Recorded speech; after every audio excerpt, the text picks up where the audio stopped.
Class A compatible wood crib test, as described in the ISO 15779 standard, requires a certain configuration consisting of 2 wood cribs preconditioned to specific moisture content. One crib is located behind the baffle at 20% of the enclosure's length, and the other crib is placed in the center of the room, surrounded by metallic shields and polycarbonate baffles as per protocol specifications.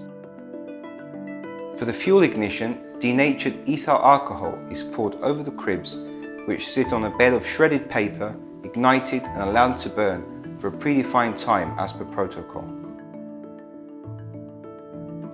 The oxygen level is measured using a calibrated analyzer, and the oxygen at crib level inside the enclosure must be within 0.5 units of normal atmospheric conditions. The temperature is monitored via the software connected to the calibrated thermocouples, and observations are made for crib extinguishment. Once the pre-burning time is reached, all openings are closed and the extinguishing agent is released.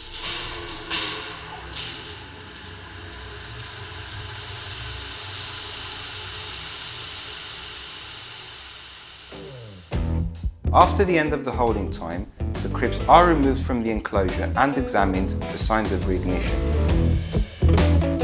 As can be seen, the results from the test are proof that our systems do work even in the most challenging and difficult fire scenarios.